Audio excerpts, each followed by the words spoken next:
میں نہیں چاہتی ہوں میرا بچہ نظروں میں آئے. مجھے اللہ میاں نے جس طرح دیا نا میں ہی جانتی ہوں. جس طرح اللہ نے اسے بچایا جس حالت میں وہ پیدا ہوا تھا. نہ میرے ساتھ ظلم کرے نہ میرے بچے کے ساتھ ظلم کرے. السلام علیکم خواتین حضرات، میں ہوں آپ کا میزبان سمیر. تو آج کے پروگرام میں ہم آپ کو خوش آمدید کہتے ہیں. دوستو آج بھی ہمارے پاس بہت زبردست قسم کی اپڈیٹس ہیں، بہت زبردست قسم کی خبریں ہیں، لیکن سب سے پہلے ہم بات کریں گے ڈرامہ سیریل میں زمیں تو آسماں کے بارے میں. اس ڈرامے کے بہت سارے کلپس میں نے دیکھے تو مجھے یوں لگا کہ اس ڈرامے کے جو رائٹر ہیں عبدالخالق خان بہت کمال رائٹر ہیں، بڑے نام والے ہیں، لیکن مجھے یوں لگا کہ انہوں نے اس ڈرامے کو نا اپنے باقی ڈراموں میں کچھ سین اکٹھے کر کے نا اس ڈرامے کو بنایا. ہو سکتا ہے ان کو یہ اچھا نہ لگے، لیکن سب سے پہلے تو میں اس ڈرامے کے حوالے سے آپ کو بتاؤں. میں زمیں تو آسماں کا جو اینڈ میں نے دیکھا اس میں دکھایا یہ جاتا ہے کہ ایک طاقتور پولیٹیشین کا جو بیٹا ہے وہ محبت میں ناکام ہونے کے بعد جو ہے وہ دربار پر آ کر بیٹھ جاتا ہے. اب دربار پر آ کر بیٹھ جاتا ہے جبکہ لڑکی اور لڑکے یعنی ہیرو اور ہیروئن کے درمیان جو تیسرا بندہ ہوتا ہے، جو نفرت پھیلانے والی لڑکی ہوتی ہے، جو ان کو جدا کرنا چاہتی ہے، جو چاہتی ہے کہ کسی ایک کو مطلب لڑکی کو آگے پیچھے کر کے میں شادی کر لوں ہیرو سے، وہ لڑکی بھی مر جاتی ہے. اچھا مزے کی بات بتاؤں، اس ڈرامے کا جو اینڈ ہے جس میں توثیق حیدر صاحب جو ہے وہ اپنی بیٹی کو مار دیتے ہیں، یہ اینڈ انہوں نے مجھے سمجھ ہی نہیں آئی. جب میں نے توثیق حیدر صاحب کا پوڈ کاسٹ کیا تھا آج سے 3 مہینے پہلے، انہوں نے یہ سارا بتا دیا تھا، بلکہ میں یہ کوشش کرتا ہوں کہ وہ کلپ لگ جائے. آپ وہ کلپ دیکھیں اور آپ کو اندازہ ہوگا کہ توثیق حیدر صاحب نے 3 مہینے پہلے بتا دیا تھا کہ میں اپنی بیٹی کا مرڈر کر دوں گا، لیکن ہمیں سمجھ ہی نہیں آئی، ہم نے اس کو ہائی لائٹ نہیں کیا. آج کل میرا چل رہا ہے میں زمین تو آسمان، جس میں میں اپنی بیٹی کو مرڈر کرتا ہوں. یہ توثیق حیدر، آپ بچ کے رہیں اس توثیق حیدر سے جو ایسے ایسے کرتا ہے اور اپنی بیٹی کو مرڈر کر سکتا ہے. تو ذرا سمیر بچ کے رہنا مجھ سے. اب آپ نے اس ڈرامے کا اینڈ دیکھا کہ ایک پولیٹیشین کا بیٹا جس کے پاس پیسہ بھی ہے، دولت، طاقت، سب کچھ ہے، لیکن وہ لڑکی کے عشق میں ناکام ہونے کے بعد دربار پر آ کر بیٹھ جاتا ہے. اب یہی سین آپ کو ڈرامہ سیریل خانی میں دیکھنے کو ملا تھا. وہاں پر بھی وہ ایک پولیٹیشین کے بیٹے ہوتے ہیں اور ان کے پاس دولت، پیسہ، سب کچھ ہوتا ہے، لیکن وہ کیا کرتا ہے کہ اپنی زندگی کی ناکامیاں اور یہ سارا محبت سب کچھ دیکھنے کے بعد، ناکامیاں دیکھنے کے بعد دربار پر جا کر بیٹھ جاتا ہے. اب یہ یہاں سے کاپی ہو گیا. اس کے بعد لڑکی جب سب کچھ چھوڑ چھاڑ کر آ جاتی ہے، بھئی دلہن بنی ہوئی ہے، لڑکی سب کچھ اگنور کر دیتی ہے، آخرکار جب وہاں پہنچتی ہے لڑکے کے پاس باتیں کر رہی ہوتی ہے اور لڑکا دربار پہ گرتا ہے اور مر جاتا ہے. یہ سین کاپی ہوتا ہے جی ڈرامہ سیریل خدا اور محبت سے. اس میں بھی جو اقرا ہے وہ سب کچھ چھوڑ چھاڑ کر، سب چیزیں، دشمنیاں، لڑائیاں مول لے کر آخرکار دربار پر پہنچتی ہے. فرق یہ ہے کہ اس میں وہ امیر نہیں تھے. دربار پر پہنچتی ہے اور وہاں پر دیکھتی ہے، باتیں کر رہی ہوتی ہے اور آخرکار فیروز خان کی ڈیتھ ہو جاتی ہے. ٹھیک ہے، وہ خنجر لگتا ہے، تھوڑا سا چینج ہے، لیکن ڈیتھ ہو جاتی ہے. اب 2 ڈراموں کی یہ کاپی یہاں سے ہو گیا. ٹھیک ہے، آپ جو اس ڈرامے کی شروعات تھی وہ ملتی تھی ڈرامہ سیریل عشق مرشد سے. کیسے عشق مرشد میں دکھایا یہ جاتا ہے کہ باپ ایماندار ہوتا ہے، بیٹی بڑی دبنگ ہوتی ہے، اپنے باپ کے لیے کچھ بھی کرنے کے لیے تیار ہوتی ہے، ایک ایماندار آفیسر. اس میں بھی یہ دکھایا جاتا ہے کہ لڑکی دبنگ ہے اور باپ ایماندار آفیسر ہے اور جو مخالف ہیں وہ پولیٹیشین ہے. یہاں پر کاپی آ گئی. اچھا اس کے بعد یہ آپ نے دیکھا ہے ان کا ایک ڈرامہ تھا محبت تجھے الوداع. انہوں نے بڑے کمال کے ڈرامے لکھے ہیں اور وہ ڈرامے ہٹ بھی ہوئے ہیں. اب وہ جو ڈرامہ تھا وہ بھی کاپی تھا انڈیا کی ایک فلم جدائی کی. اس ڈرامے میں دکھایا یہ جاتا ہے کہ بھئی ایک بیوی ہے جو ہر وقت امیر ہونا چاہتی ہے اور وہ جو بیوی ہے وہ پرائز بونڈ بھی خریدتی ہے، لاٹریز بھی خریدتی رہتی ہے، لیکن اچانک سے پتہ چلتا ہے کہ بھئی ایک میڈم ہے جن کے پاس میرا میاں کام کرتا ہے، وہ ان کو بہت پسند کرتی ہے. وہ کیا کرتی ہے کہ بھئی کہتی ہے جائیداد دے دو، میرا میاں لے لو. اب سیم ٹو سیم جس طرح سے سونیا حسین نے ایکٹنگ کی وہ بالکل سیم ٹو سیم اس فلم میں ایکٹنگ بھی ایسی تھی، کہانی بھی ویسی تھی، سب کچھ ویسا تھا. لیکن خیر پھر ہم سے بچ کہاں سکتا ہے کوئی. خالق صاحب کو شاید اچھا نہ لگ رہا ہو، سر انجوائے کریں. اچھا اسی طرح سے آپ نے دیکھا کہ اس ڈرامے کے بہت سارے سینس، اچھا میں نے یہ آپ کو ٹو بی آنسٹ میں نے پورا ڈرامہ نہیں دیکھا، لیکن جتنے اس ڈرامے کے سینس میرے سامنے آتے گئے ان کو میں دیکھتا رہا تو مجھے ایک دم سے کلک کرتا رہا. جس طرح سے میں نے آپ کو بتایا ڈرامہ سیریل خانی سے، پھر اس کے بعد خدا اور محبت سے، اسی طرح سے جدائی فلم کا میں نے بتایا آپ کو، یہ اس سے ملتا جلتا تو نہیں ہے، لیکن عشق مرشد کا میں نے آپ کو بتایا کہ جس طرح سے اس میں دکھایا گیا سیم اسی طرح سے. اب یہ ساری چیزیں کاپی ہونے کے باوجود ڈرامہ ہٹ ہو جاتا ہے. رائٹر میں کوئی تو خاص بات ہے جو ساری چیزیں ملا کر بھی دنیا کے سامنے لاتا ہے کسی کو سمجھ نہیں آتا. لیکن جو اینڈ ہے وہ دیکھ کر مجھے خوشی نہیں ہوئی, کیونکہ ایک طرف آپ دیکھیں کہ ایک لڑکا جو پولیٹیشین کا بیٹا ہے, اس کے پاس طاقت سب کچھ ہے, اس نے سب کچھ چھوڑ دیا عشق کے چکر میں, ٹھیک ہے. اب وہ لڑکا مر گیا, اس کی ڈیتھ ہو گئی, کیوں ہو گئی بھائی؟ لڑکی بھی آ گئی. اچھا لڑکی کو دیکھیں, لڑکی کے بیچ ایک اور لڑکی تھی جو چاہتی تھی کہ نہ ہو, وہ بھی مر گئی. پھر لڑکی کا شادی نہ کرنا, یہ میری سمجھ سے باہر تھا. مجھے یوں لگتا ہے کہ یار اس ڈرامے کا اینڈ یہ نہیں ہونا چاہیے تھا. مطلب لڑکے کو مار کیوں دیا بھائی؟ لڑکا تو چاہتا تھا, لڑکی آ گئی, ملا دینا چاہیے تھا یار. مطلب آپ کو لگا کہ خدا اور محبت میں مارا تھا تو بڑا ہٹ ہوا. ڈرامہ سیریل میرے پاس تم ہو, سوری, اس میں بھی یہ دکھایا جاتا ہے نا کہ دانش مر جاتا ہے تو وہ ہر طرف یہ دنیا نہیں ہے. تو یہ ساری چیزیں دیکھ کر مجھے یوں لگتا ہے کہ یار یہ چیزیں نہیں ہونی چاہیے. مطلب ایسا مزیدار اینڈ ہوتا.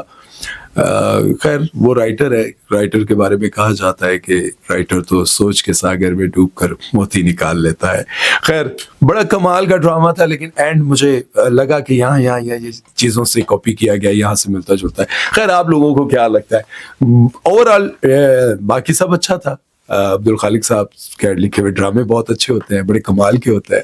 اور یہ ہماری جو فیلڈ ہے, ہم اپنا کام کرتے ہیں, آپ لکھنے کا کام کرتے ہیں. ہمارا کام ہے, مطلب یہ کیڑے نہیں ہے, ہمارا کام ہے کہ ہم چیزیں پکڑتے ہیں, دیکھتے ہیں کہ یہاں پر یہ انٹرسٹ پیدا ہوتا ہے, لوگ ڈرامہ دیکھتے ہیں.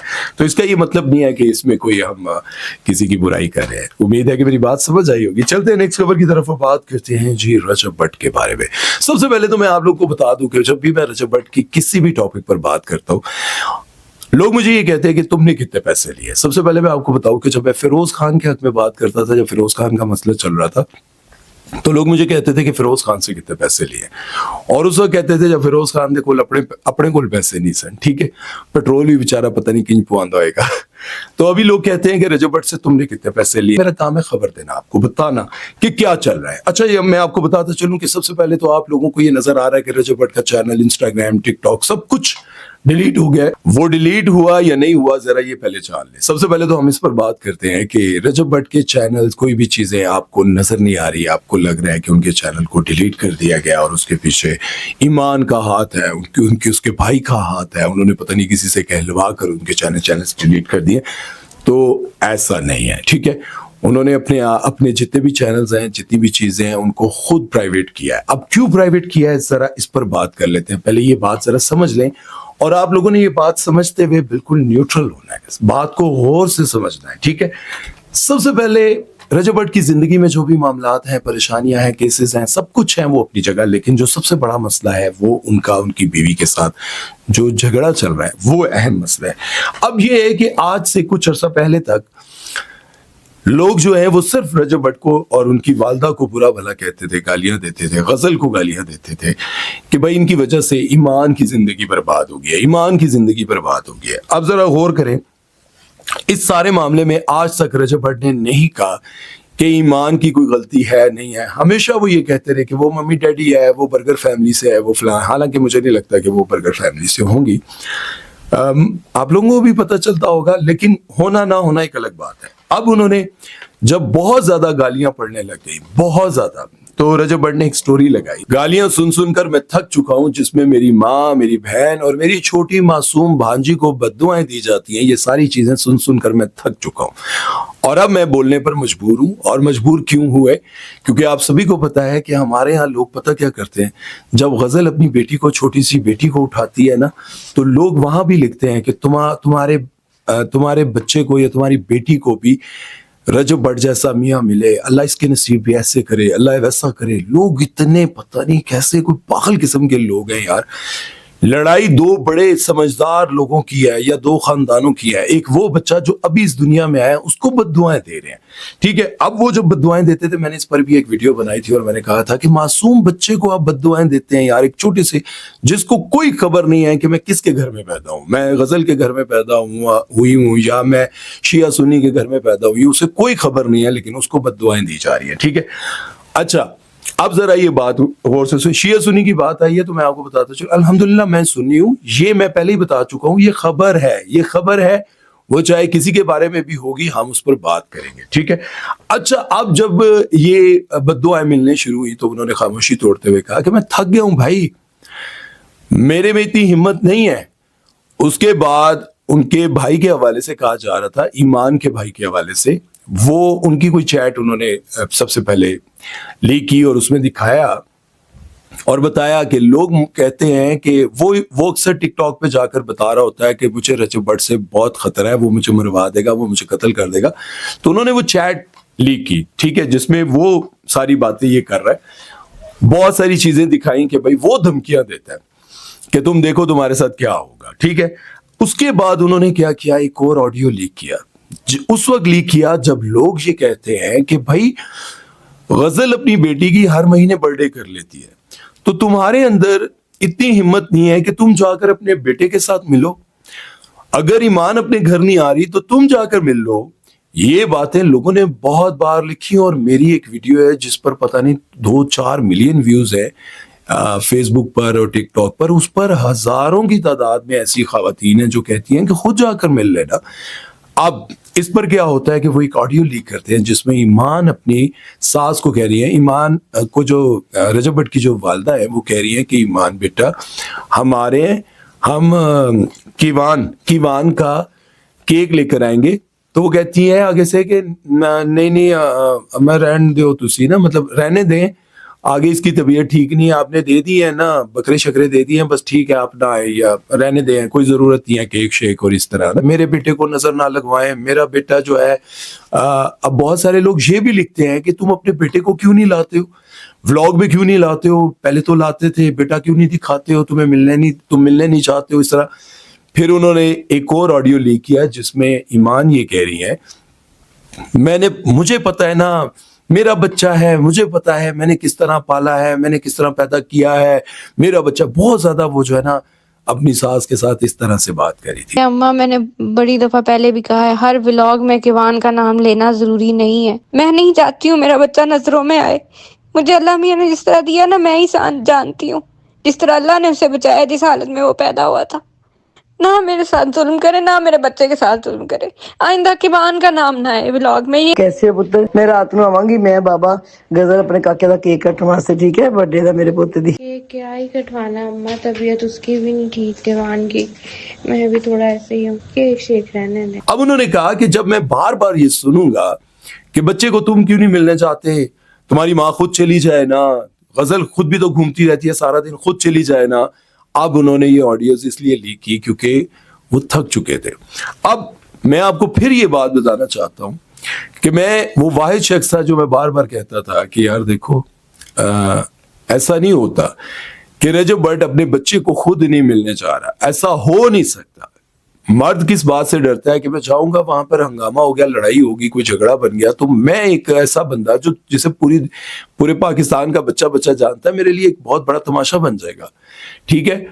اب جب وہ اپنے بیٹے سے نہیں مل پا رہا, کیونکہ ماں جو ہے وہ یہ دعویٰ کرتی ہے کہ میرا بچہ ہے نا, مجھے پتا ہے میں نے کیسے پالا ہے, مجھے پتا ہے. اب یہ ساری چیزیں دیکھ کر آخرکار جب کوئی اس طرح کی آڈیو لیک کرتا ہے نا تو وہ اینڈ پر آ کر کرتا ہے. خیر, اب میں اس پر مزید کیا بتاؤں, آپ لوگوں کو یہ سب کچھ اندازہ ہو جانا چاہیے کہ باپ جو ہے وہ اپنے بیٹے سے خود الگ نہیں ہے, یہ ملنا چاہتے ہیں لیکن وہ نہیں چاہتی, کیونکہ میں پہلے ہی کہہ چکا تھا, آپ لوگوں کو بتا چکا تھا کہ دیکھو جس طرح کے معاملات چل رہے ہیں مجھے نہیں لگتا کہ ان دونوں میں راضی نامہ ہوگا. لیکن میں ہمیشہ یہ کہتا رہا کہ ان دونوں کو آپس میں صلح کر لینی چاہیے, اور اگر صلح نہیں ہو سکتی تو علیحدگی سب سے بہتر حل ہے. اس کی وجہ اب جو تماشا بن رہا ہے, جس کی وجہ سے انہوں نے اپنا یوٹیوب چینل, انسٹاگرام, یہ سب کچھ بند کر دیا ہے, مطلب بالکل پرائیویٹ کر دیا ہے. اب آپ کو پتا ہے کیا ہونے والا ہے, اللہ نہ کرے. مجھے یوں لگتا ہے کہ اب رجب بٹ آرام سے بیٹھیں گے, اس سارے معاملے پر بیٹھ کر بات کریں گے. اب اس کا جو حل نکلے گا وہ 2 ہی طریقوں کا. جب کم بیک ہوگا نا, وہ ایک دفعہ پھر سے دھماکہ یہ ہوگا کہ بھائی رجب بٹ کی جو واپسی ہوئی ہے اس میں لکھا ہوگا کہ ایمان گھر آ گئی, یا پھر خدا نہ خواستہ یہ لکھا آئے گا ڈائیورس. اور اس کی وجہ یہ ہے کہ ان دونوں میں سے کوئی اور تیسرا حل مجھے نظر نہیں آتا, کیونکہ کب تک, ابھی لاسٹ ٹائم ان کے 2 ویڈیو کلپ سامنے آئے تھے جس میں انہوں نے کہا تھا کہ بھائی شادی نہ کرنا, ٹھیک ہے. اپنے دوست کی شادی پر انہوں نے کہا تھا شادی نہ کرنا، رونا ہے پٹنا ہے. اور ایک اور بات، جب وہ ایک پوڈ کاسٹ میں یہ کہہ رہے تھے کہ دوسری شادی کرنے کا ارادہ ہے، تو انہوں نے کہا نہیں چائنا دی گڈی لے آنی ہے. اب جب اس طرح کی باتیں سوشل میڈیا پر آنے لگ جائیں نا آپ کی پرسنل لائف کی، تو پھر ہوتا کیا ہے، دونوں طرف کی بدنامی ہوتی ہے. بہترین حل ہے، اگر آپ کو رجب بٹ اچھا نہیں لگتا، ان کے گھر والوں کو، ایمان کے گھر والوں کے ایمان کو، تو فیصلہ لیں. ٹھیک ہے. اور اگر آپ کو لگتا ہے کہ نہیں رجب بٹ میرے لیے میری محبت ہے، میرا سب کچھ ہے، تو آپ ان کے ساتھ رہیں. جب تک آپ ادھر ادھر کی باتیں سن کر زندگی گزارتی رہیں گی، وقت گزارتی رہیں گی، تو یقین جانیں آپ کے گھر میں کبھی سکھ نہیں آئے گا. امید ہے کہ میری یہ بات آپ لوگوں کو سمجھ آئی ہوگی، بہت پازیٹیو طریقے سے آپ لوگ سنیں اور سمجھیں. خیر چلتے ہیں نیکسٹ خبر کی طرف، بات کرتے ہیں ارشاد بھٹی صاحب کے بارے میں. ارشاد بھٹی صاحب اپنی جو ان کی وائف ہے ان کے ساتھ وہ ترکی گئے اور وہاں پر ان کا ایک فوٹو شوٹ ہوا، اور اس فوٹو شوٹ کو لے کر بڑی جو ہے نا وہ وائرل ہوئی ہیں ان کی تصویریں، یہ ساری چیزیں. اور جب وائرل ہوئی ہیں تو پھر بھائی صاحب کیا لوگوں نے بڑی باتیں کی ہیں. ارشاد بھٹی اپنی وائف کو ان کی سالگرہ کے موقع پر ترکی لے کر جاتے ہیں، وہاں پر وہ ڈفرینٹ قسم کے لباس پہن کر تصویریں فوٹو شوٹ کرواتے ہیں. وہ فوٹو شوٹ وائرل ہوتا ہے، بڑا اچھا لگ رہا ہوتا ہے، لیکن اس میں کچھ ایسے لوگ بھی ہیں جو کمنٹ سیکشن میں آ کر لکھنے لگ جاتے ہیں کہ بھائی ایک وقت تھا جب آپ کی پہلی وائف کی ڈیتھ ہوئی تو آپ نے تو رونا دھونا ڈالا ہوا تھا، میرا بڑا اچھا وقت گزرا، میرا سہارا تھا، میرا فلاں تھا، تو کیا ہوا، اس کی محبت بھول گئے، کیا ہوا، آپ نے تو بالکل دنوں مہینوں کا بھی انتظار نہیں کیا، شادی کر لی. کیا آپ کو چھوٹی سی بچی اپنی بیٹیوں کی عمر کی لڑکی ملی اور آپ نے شادی کر لی، آپ نے یہ کر لیا وہ کر. اب ان ساری باتوں کا جواب یہ ہے کہ جب تک ان کی وائف تھی، کیا انہوں نے چیٹنگ کی، ان کو چیٹ کیا ہے؟ سب سے پہلے سوچنے کی بات یہ ہے نا، ان کو دھوکہ دیا نہیں، کوئی اسکینڈل سامنے نہیں آیا. لیکن جب وہ چلی گئیں، اگر انہوں نے نکاح کر لیا تو کیا برا کیا بھائی. اور جو وہ لباس پہن کر تصویریں بنا رہے ہیں، فوٹو شوٹ کروا رہے ہیں، تو اس میں برا کیا ہے؟ جو بہت زیادہ ہائی لائٹ کیا جا رہا ہے وہ یہ کیا جا رہا ہے کہ آپ سے اتنی چھوٹی، آپ کو شرم نہیں آئی اس سے شادی کرتے ہوئے؟ مجھے یہ بتائیں کہ جس لڑکی نے ان سے شادی کی ہے، کیا وہ بچی ہیں؟ ان کو ساری سمجھ ہے بھائی، وہ اتنی چھوٹی نہیں ہے. آپ لوگوں کو لگ رہا ہوگا کہ وہ کوئی 13-14 سال کی بچی ہے، نہیں، سمجھدار ہے. ٹھیک ہے، 30 کے قریب ہوں گی یقیناً. ٹھیک ہے، اگر چلیں کم کر دیں تو 25 کی تو ہوں گی. ٹھیک ہے، 30 کی نہ ہو، 32 کی نہ ہو، تو 25 کی تو ہوں گی، 20-25 کی. تو اتنے میں تو سب کو سمجھ آ جاتی ہے. تو وہ ایسی بات نہیں ہے کہ ان کو سمجھ ہی نہیں تھی کہ میں شادی کس کے ساتھ کرنے جا رہی ہوں. اور دوسرا یہ جو آپ لوگ لکھتے ہیں نا کہ بیٹی کی عمر، اور یہ جو آپ کو پہلی وائف کے ساتھ ان کا وقت اچھا گزرا، ٹھیک ہے، وہ دنیا سے چلی گئی تب انہوں نے شادی کی ہے. ان کے ہوتے ہوئے بھی کر لیتے تو شادی نکاح گناہ نہیں ہے. بہرحال تھوڑا سا احساس اور خیال آپ لوگوں کو کرنا چاہیے. اگر نہیں کرتے تو تانوں پھر اللہ ہی پوچھے، تانوں سمجھ نہیں آڑی، تسی کسی پاسے جا کے ٹک نہیں سکتے. خیر چلتے ہیں نیکسٹ خبر کی طرف، بات کرتے ہیں جی ماہرہ خان کے بارے میں. تو ماہرہ خان کا ایک ویڈیو کلپ وائرل ہو رہا ہے جس میں ایک میک اپ آرٹسٹ ہیں جو ان کو کھینچ کر اپنی باہوں میں لیتے ہیں، اور باہوں میں لینے کا سٹائل جو ہے وہ بڑا عجیب و غریب سا تھا. اس کو دیکھ کر لوگوں نے ان کو بہت زیادہ جو ہے ہیٹ دیا، بہت زیادہ ان پر تنقید کی، بہت ان کو برا بھلا کہا. اتنے بڑے مجمع میں اتنے لوگوں کے درمیان کھلے عام ایک بندہ آپ کو اس طرح سے گلے لگا رہا ہے، یہ بہت شرم کی بات ہے. سب سے پہلے تو میں آپ کو بتاؤں کہ ایک میک اپ آرٹسٹ ہیں، اور زیادہ تر ہماری جتنی بھی ایکٹریسز ہیں میک اپ آرٹسٹ، زیادہ تر ان کو لیتی ہیں جو آپ کو سمجھ آنی چاہیے، پتہ ہونا چاہیے کہ وہ تھوڑے میک اپ آرٹسٹ جو ہیں ان کا انداز بڑا نازک ہوتا ہے. میں بڑے محتاط طریقے سے یہ بات کر رہا ہوں کیونکہ مجھے نہیں اچھا لگتا ہے کہ میں کسی کی ذات پر کوئی ایسی بات کروں جو اس کو تکلیف. اس طرح کے لوگوں کے ساتھ وہ بڑی کمفرٹیبل ہوتی ہیں. آپ سب کو یاد ہوگا کہ ہیرا مانی کا ایک ڈانس کا ویڈیو وائرل ہوا تھا، ان کے بھی ایک میک اپ آرٹسٹ کی سالگرہ تھی، تو ان کے ساتھ بھی وہ اسی طرح کی باتیں ہوئی تھی کہ شرم نہیں آتی ہے اس طرح کے کام کی. تو سب سے پہلے آپ لوگ یہ کیوں نہیں سوچتے کہ ماہرہ خان انڈیا کی فلمز میں کام کر کے آ چکی ہیں، ٹھیک ہے، وہاں پر انہوں نے بہت بڑے بڑے ایسے رومانٹک سین کیے ہوئے ہیں، اور شاہ رخ خان کے ساتھ کیے ہوئے ہیں. اس کے بعد یہ ہماری جتنی بھی ایکٹریسز ہوتی ہیں، یہ نارملی آپ کو پتہ ہے کہ ملنا ملانا ایسے ہی ہوتا ہے. کبھی بھی کوئی بھی ایسا